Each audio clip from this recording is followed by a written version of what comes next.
get a good feeling, yeah. Yeah.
Still grown fields.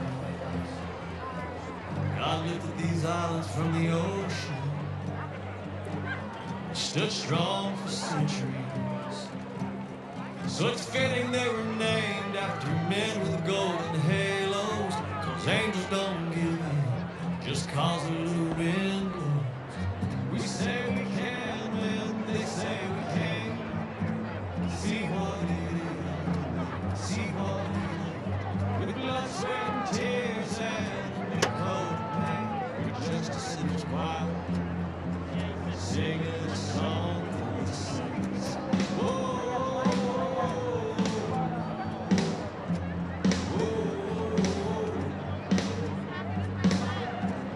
Whoa.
the Vice President-elect of the United States of America, Kamala Harris.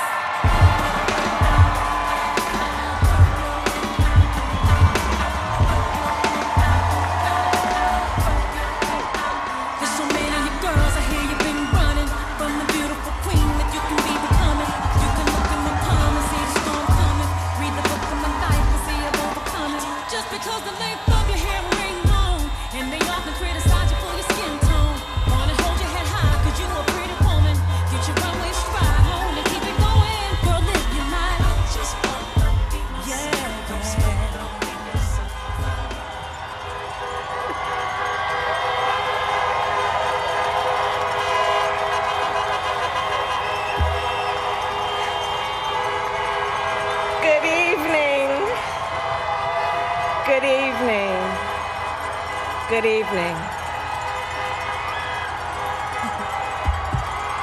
Good evening. Thank you. Thank you. Good evening. So, thank you. Good evening. So, Congressman John Lewis, before his passing, wrote, "Democracy is not a state, it is an act." And what he meant was that America's democracy is not guaranteed. It is only as strong as our willingness to fight for it.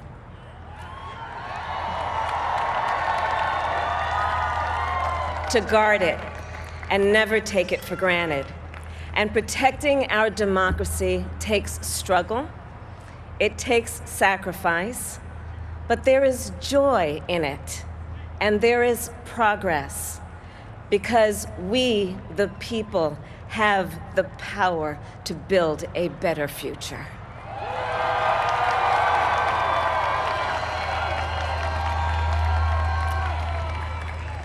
And when our very democracy was on the ballot in this election, with the very soul of America at stake, and the world watching, you ushered in a new day for America.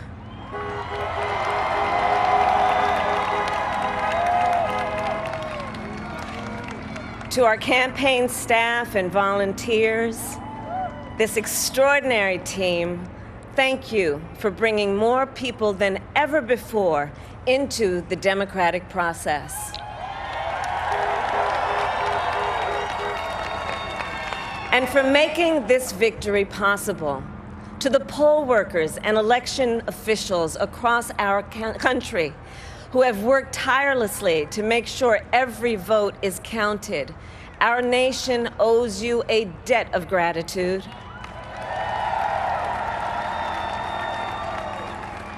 You have protected the integrity of our democracy. And to the American people who make up our beautiful country, thank you for turning out in record numbers to make your voices heard.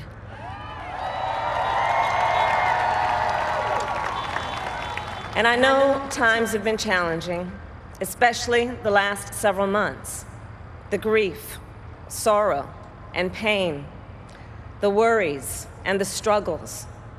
But we have also witnessed your courage, your resilience, and the generosity of your spirit. For 4 years, you marched and organized for equality and justice, for our lives and for our planet. And then you voted.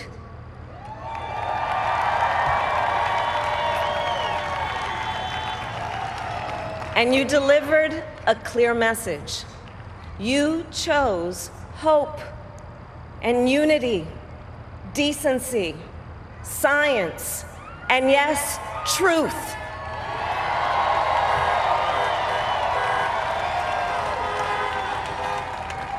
You chose Joe Biden as the next president of the United States of America.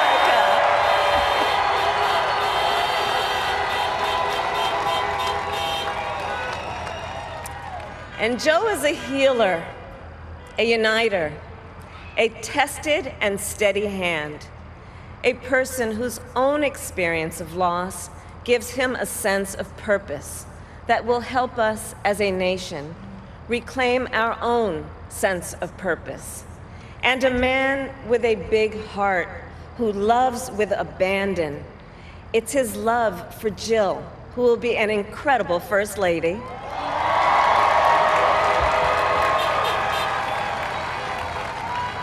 It's his love for Hunter and Ashley and his grandchildren and the entire Biden family.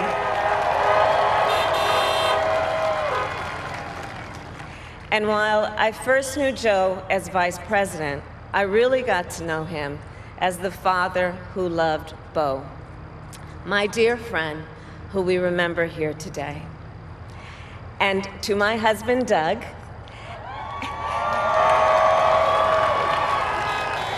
and our children, Cole and Ella, and my sister Maya, and our whole family, I love y'all more than I can ever express.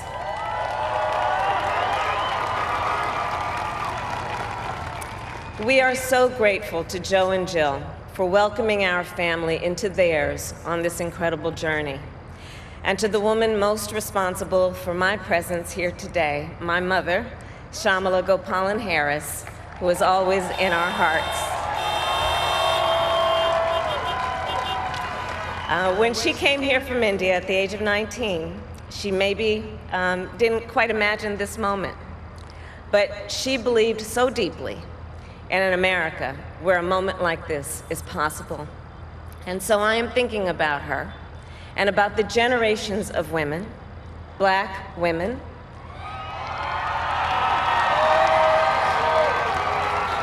Asian, white, Latina, Native American women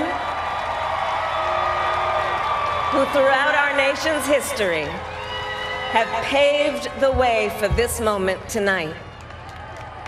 Women who fought and sacrificed so much for equality and liberty and justice for all, including the Black women who are often, too often, overlooked, but so often prove they are the backbone of our democracy.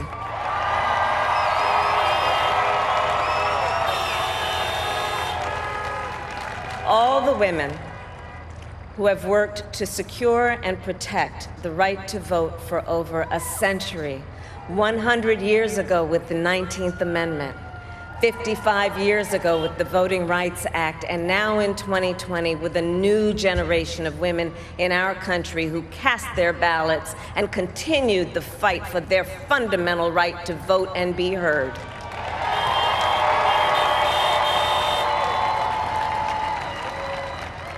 Tonight I reflect on their struggle, their determination, and the strength of their vision to see what can be unburdened by what has been. And I stand on their shoulders. And what a testament it is to Joe's character that he had the audacity to break one of the most substantial barriers that exists in our country and select a woman as his vice president.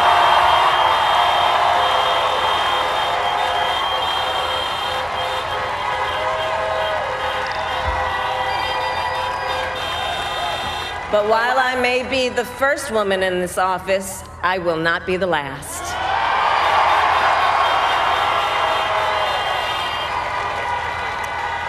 Because every little girl watching tonight sees that this is a country of possibilities. And to the children of our country, regardless of your gender, our country has sent you a clear message. Dream with ambition, lead with conviction, and see yourselves in a way that others may not, simply because they've never seen it before. But know that we will applaud you every step of the way.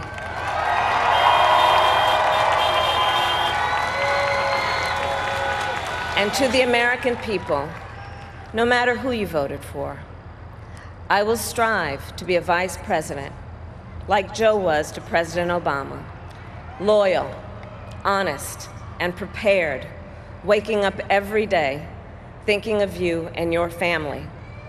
Because now is when the real work begins, the hard work, the necessary work, the good work, the essential work to save lives and beat this epidemic, to rebuild our economy so it works for working people, to root out systemic racism in our justice system and society, to combat the climate crisis, to unite our country and heal the soul of our nation.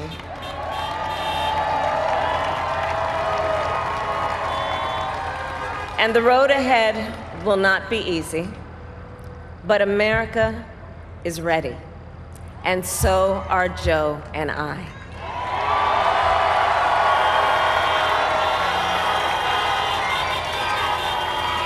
We have elected a president who represents the best in us, a leader the world will respect and our children will look up to, a commander-in-chief who will respect our troops and keep our country safe, and a president for all Americans.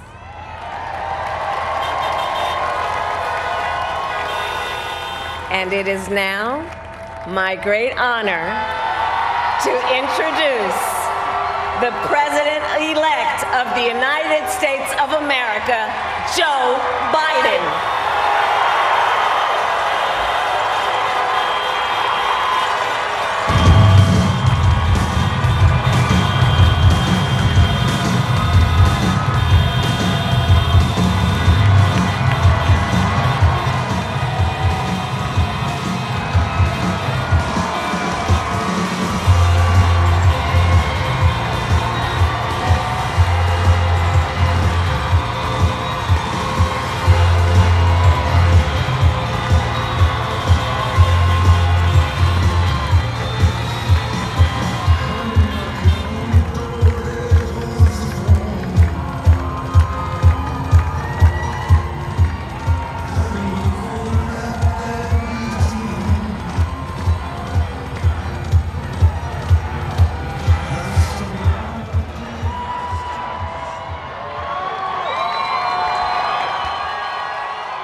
Hello, my fellow Americans, and the people who brought me the dance, Delawareans. I see my buddy Senator Tom Carper down there, and I think Senator Coons is there, and I think the governor's around. Is that Ruth Ann? And that former Governor Ruth Ann Minner. Most importantly, my sisters-in-law and my sister Valerie. Anyway. Folks, the people of this nation have spoken. They've delivered us a clear victory, a convincing victory, a victory for we the people. We've won with the most votes ever cast on a presidential ticket in the history of the nation. 74 million.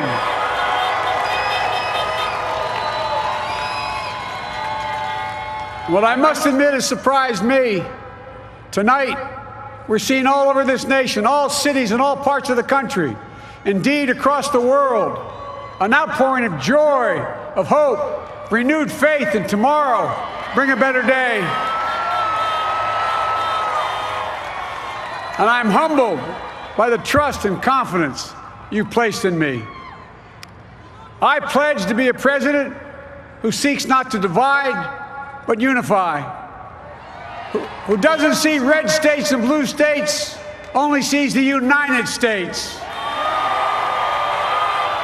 and work with all my heart, with the confidence of the whole people, to win the confidence of all of you. And for that is what America, I believe, is about. It's about people. And that's what our administration will be all about. I sought this office to restore the soul of America, to rebuild the backbone of this nation, the middle class, and to make America respected around the world again, and to unite us here at home. It's the honor of my lifetime that so many millions of Americans have voted for that vision. And now, the work of making that vision is real.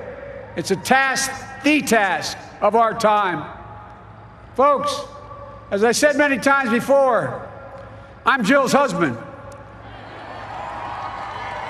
And I would not be here without her love and tireless support of Jill and my son Hunter and Ashley, my daughter, and all our grandchildren and their spouses and all our family.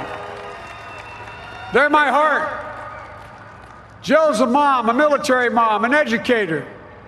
And she has dedicated her life to education. But teaching isn't just what she does, it's who she is. For American educators, this is a great day for y'all. You're going to have one of your own in the White House. And Jill's going to make a great First Lady. I'm so proud of her.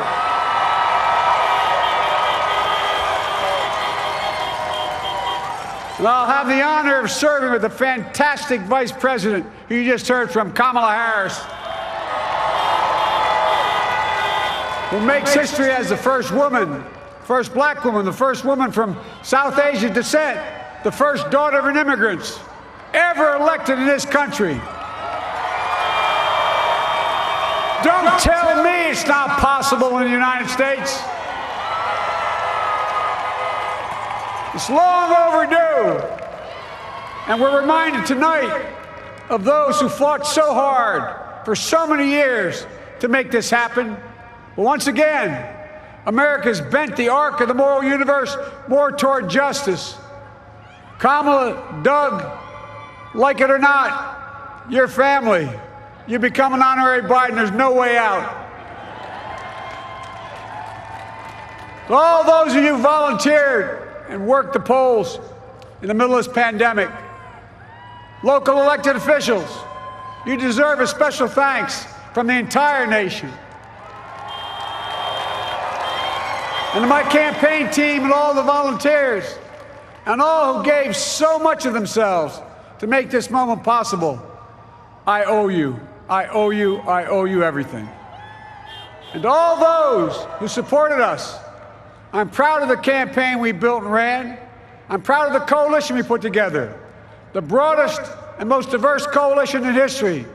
Democrats, Republicans, independents, progressives, moderates, conservatives, young, old, urban, suburban, rural, gay, straight, transgender, white, Latino, Asian, Native American. I mean it, especially for those moments, and especially for those moments when this campaign was at its lowest ebb. The African-American community stood up again for me. You've always had my back, and I'll have yours. I said at the outset, I wanted to represent this campaign to represent and look like America. We've done that. Now that's what I want the administration to look like and act like. For all those of you who voted for President Trump, I understand the disappointment tonight. I've lost a couple times myself, but now let's give each other a chance.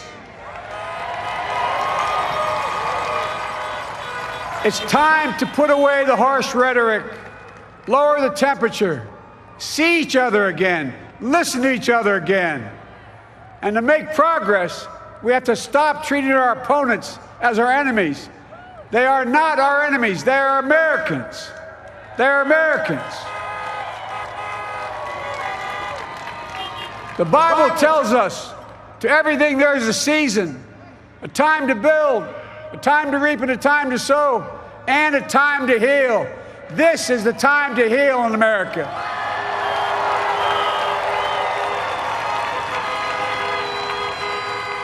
Now this campaign is over. What is the will of the people? What is our mandate? I believe it's this. Americans have called upon us to marshal the forces of decency, the forces of fairness, to marshal the forces of science, and the forces of hope in the great battles of our time. The battle to control the virus, the battle to build prosperity, the battle to secure your family's health care, the battle to achieve racial justice and root out systemic racism in this country, and the battle to save our planet by getting climate under control, the battle to restore decency, defend democracy, and give everybody in this country a fair shot. That's all they're asking for, a fair shot.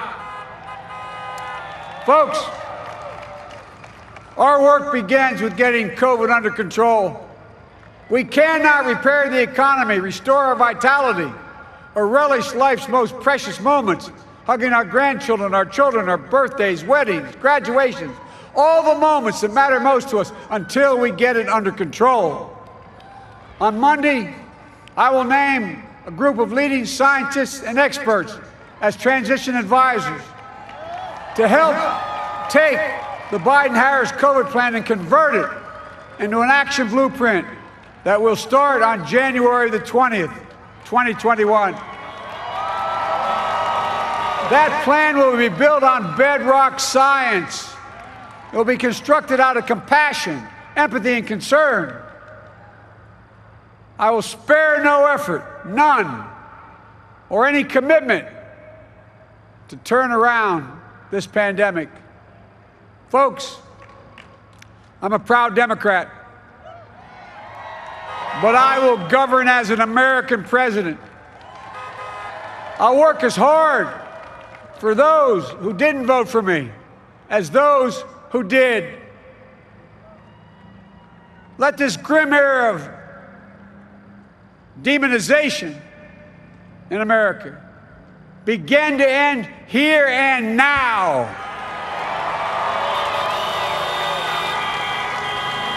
The refusal of Democrats and Republicans to cooperate with one another, it's not some mysterious force beyond our control. It's a decision, a choice we make. And if we can decide not to cooperate, then we can decide to cooperate. And I believe that this is part of the mandate given to us from the American people. They want us to cooperate in their interest. And that's the choice I'll make. And I'll call on Congress, Democrats and Republicans alike, to make that choice with me.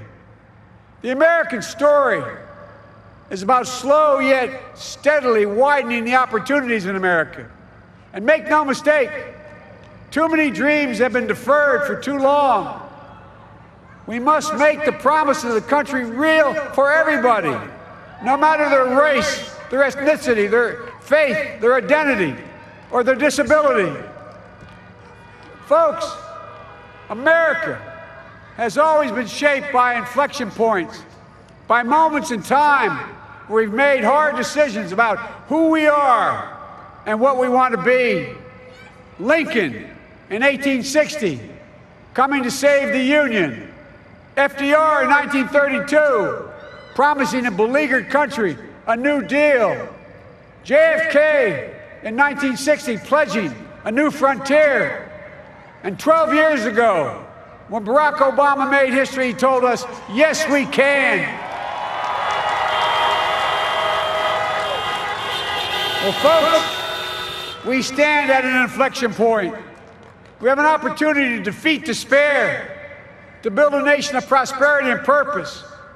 We can do it. I know we can. I've long talked about the battle for the soul of America. We must restore the soul of America. Our nation is shaped by the constant battle between our better angels and our darkest impulses. And what presidents say in this battle matters. It's time for our better angels to prevail. Tonight, the whole world is watching America. And I believe at our best, America is a beacon for the globe.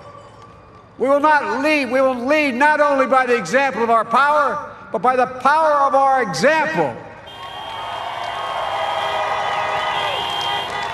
I've always believed, many of you heard me say it, I've always believed we can define America in one word: possibilities. That in America, everyone should be given an opportunity to go as far as their dreams and God-given ability will take them. You see, I believe in the possibilities of this country. We're always looking ahead to an America that's freer and more just, ahead to an America that creates jobs with dignity and respect, ahead of America that cures diseases like cancer and Alzheimer's, ahead to an America that never leaves anyone behind, ahead of America that never gives up, never gives in. This is a great nation. It's always been a bad bet to bet against America. We're a good people. This is the United States of America, and there's never been anything we've been not able to do when we've done it together. Folks, in the last days of the campaign, I began thinking about a hymn that means a lot to me and my family, particularly my deceased son, Bo. It captures the faith that sustains me and which I believe sustains America. And I hope it can provide some comfort and solace to 230,000 Americans who've lost a loved one to this terrible virus this year. My heart goes out to each and every one of you. Hopefully this hymn gives you solace as well. And it goes like this. And he will raise you up on eagle's wings, bear you on the breath of dawn, and make you to shine like the sun, and hold you in the palm of his hand. And now together, on eagle's wings, we embark on the work that God and history have called upon us to do, with full hearts and steady hands, with faith in America and in each other, with love of country, a thirst for justice.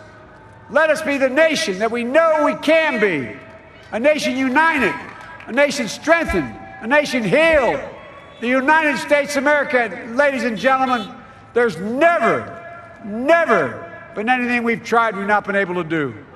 So remember, as our grandpapa used to say when I walked out of his home when I was a kid up in Scranton, he said, "Joey, keep the faith." And our grandmother, when she was alive, she yelled, "No, Joey, spread it. Spread the faith. God love you all. May God bless America, and may God protect our troops." Thank you, thank you, thank you.